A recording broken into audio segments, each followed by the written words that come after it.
Hello, everyone. I'm Miloš Kosec. I'm Associate Research Fellow at School of Arts, Birkbeck. And together with Leslie Topp, we are welcoming everyone who joined this video entitled Pandemic Spaces, Homes and Rooms. I'll invite Leslie to introduce herself as well. Hi there, I'm Leslie Topp. I'm Professor of History of Architecture in the Department of History of Art at Birkbeck in the School of Arts. Thank you. Leslie and I have been working through a series of issues that I think everyone will have no troubles connecting with. This is cordons and borders, which is a theme we'll cover in another video, which we also invite you to have a look at.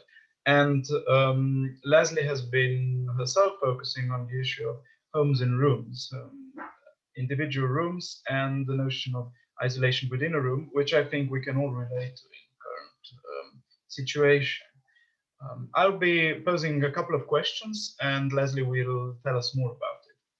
I'll start with the fact that I've spent my lockdown in a small studio flat, which posed a particular challenge to combining living and working on Zoom, like we're doing just now. Can you describe for us the spaces you've spent your lockdown in?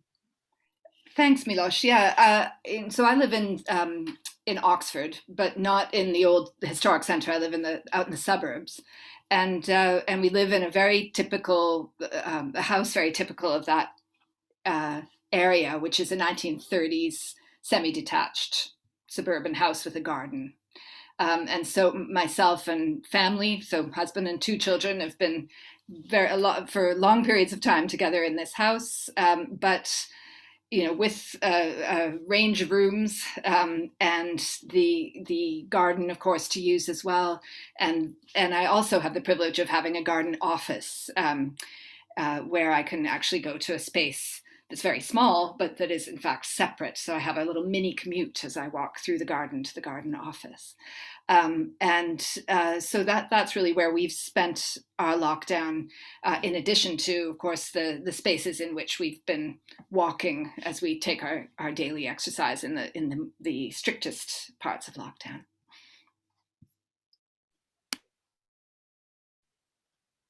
Thanks.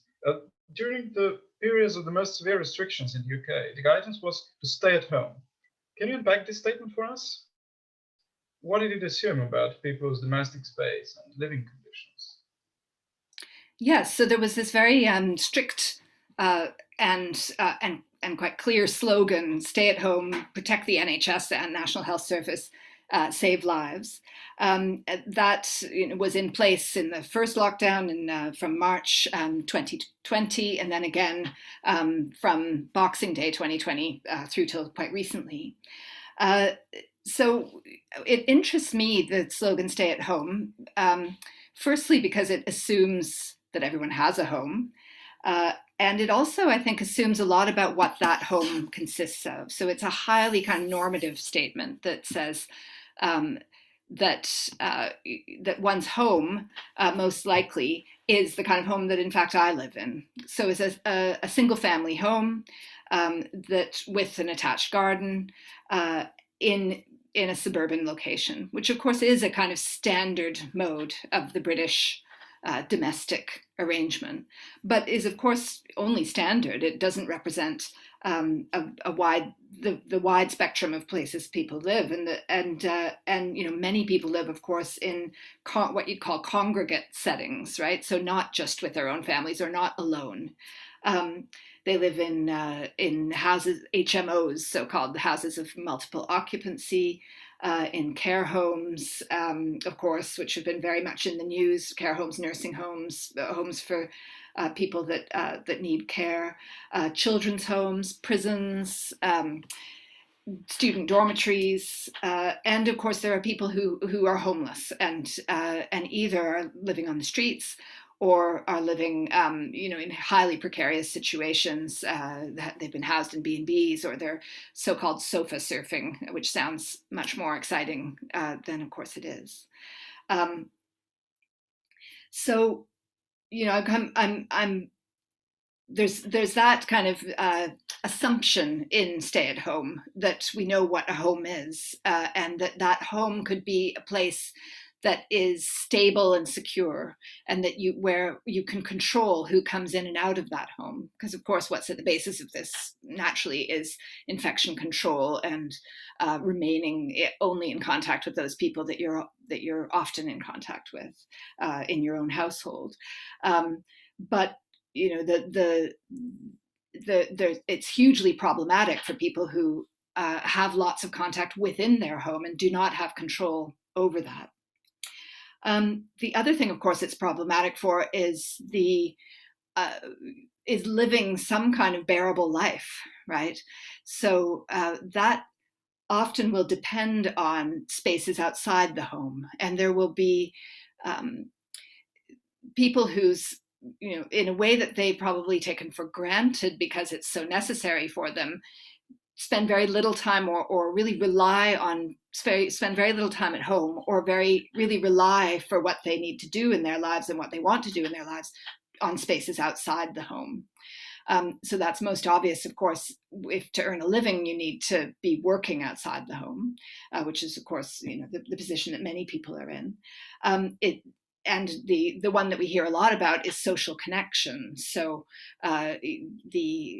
certainly in Britain, the emphasis when people talk about the kind of psychological and mental health issues of lockdown has been on lack of social connection.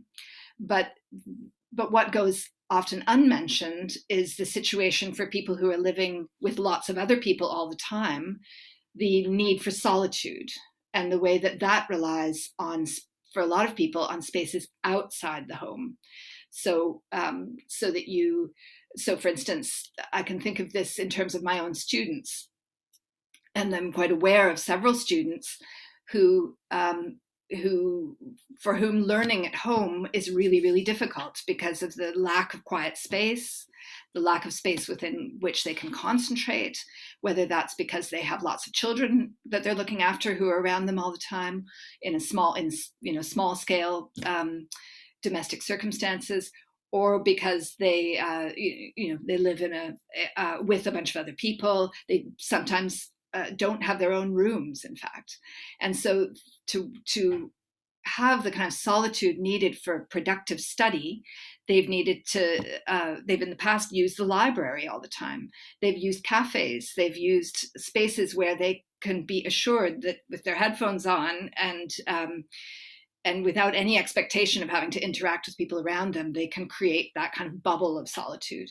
And when those spaces are closed down, it makes an enormous impact, especially much more so on people that are living in this kind of enforced togetherness with other people than on those like myself who have built into their domestic surroundings those little kind of nodules of solitude. Yeah, a room of one's own is still an ideal rather than a reality. It's gotten definitely a new dimension in the present situation. But there were also detailed guidelines about what to do and how to live if you had COVID-19 symptoms. What more did this tell us about assumptions about domestic space?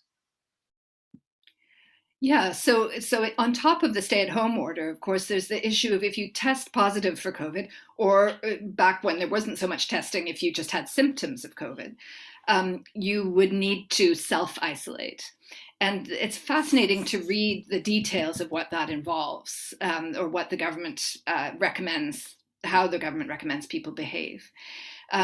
Because underlying that are a more detailed set of assumptions of the kind of domestic spaces that people have access to.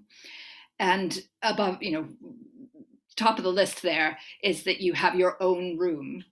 Now, this is deeply embedded in a kind of Anglo-American mode of domestic life that develops really in the 19th century. that is not something to be, taken for granted as the way that everyone lives. In the 19th century, where you see the home being divided into a proliferation of different spaces identified with different occupants. And those include bedrooms, first of all, and those will still be the main sorts of spaces that people have to themselves, although many married couples would not, or couples that are together would not have bedrooms to themselves. But it also, in homes with more space and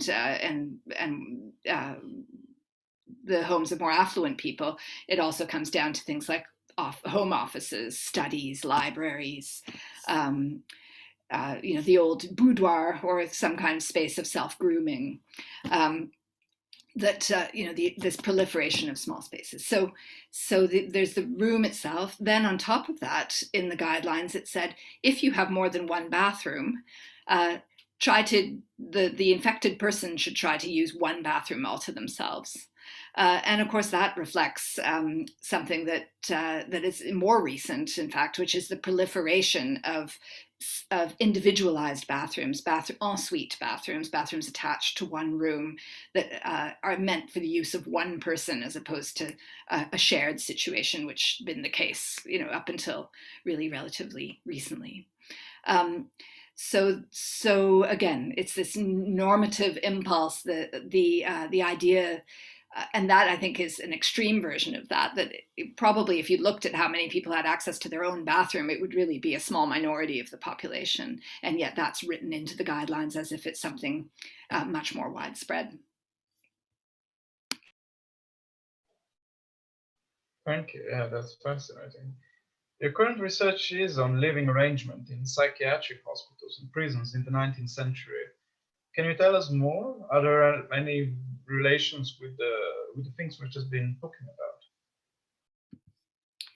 Yeah, well, I think that this research has really sensitized me to a lot of these issues under lockdown, and vice versa. In fact, what's been happening under lockdown has caused me to think about this in new ways, and I'll focus on that, the way that I've been pushed to think about this issue I've been working on for some time in new ways.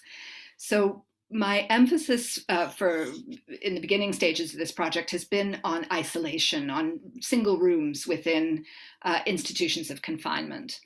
So cells would be the kind of shorthand for that. And they of course, both existed in the 19th century, both in prison contexts and in psychiatric institution contexts, which has been more the focus of my research.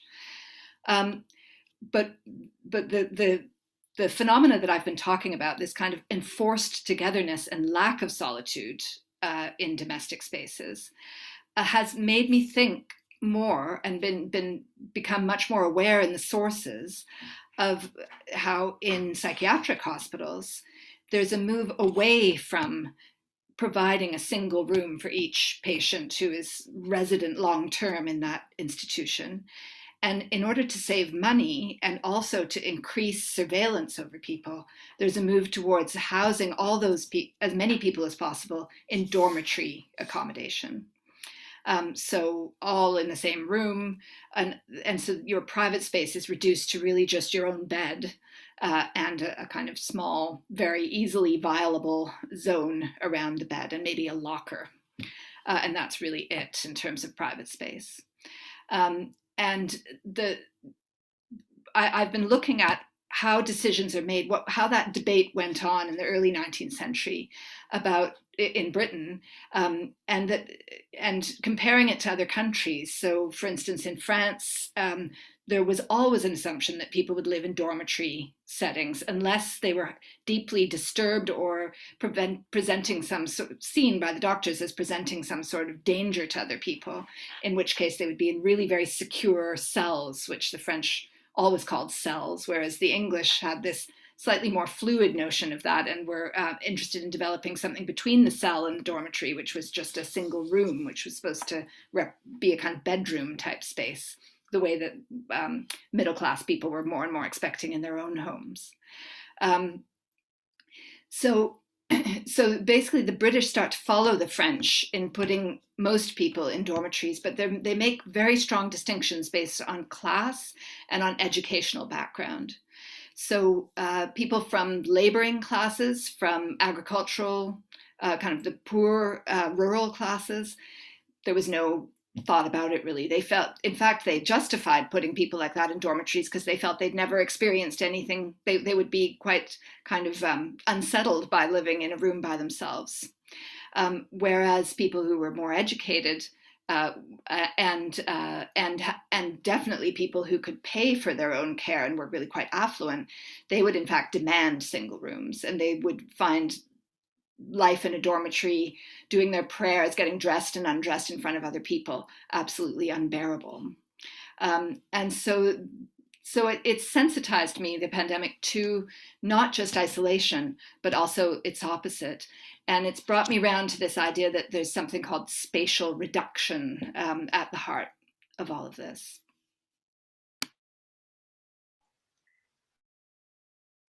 What more would you like to know about experiences of domestic space in lockdown? Is there something in particular that you've now been, started to focus on after more than a year of these experiences in your own life, not only in academic? Yeah, what I'd love to know is what I think it would be fascinating to do is a study of the kind of guidelines and regulations across an international perspective, and of course not just Europe, but all around the world, because of the global nature of this. You could really get it would be very interesting to compare the wording of the equivalent of stay-at-home guidelines, of lockdown guidelines. In the US, there's this slightly kind of Wild West notion of shelter in place, as if we're all running away from a hurricane or something like that. I think it would be very interesting to look at how that plays out, both in terms of slogans, but also in terms of detailed guidelines, including self-isolation guidelines across different cultures, and how that then relates to the assumptions in those cultures and the history of domestic arrangements and what home means and what the spaces in one's home provide. There's also the issue there of inside and outside, what kind of outside spaces there are for people to make use of, and how that relates to the extent to which governments were comfortable or felt that they had to say to people, you can leave the house for a certain amount of time. Where would you go when you left the house? Where would you gather with other people? So that I'd be very interested to know. Thanks, Leslie. That was fascinating, and I think it's going to be a very stimulating start for our discussion within the Arts Week event, Pandemic Spaces, Homes and Rooms. I would like at this point also to remind everyone watching this video that there is another video, a pendant to this video, where Leslie and I are talking about other sorts of pandemic spaces, about cordons and borders, delineating the spaces in between. Thanks so much, and I'm looking forward to experiencing the discussion to follow this video. Thank you. Good. Okay. Goodbye. Goodbye, everyone.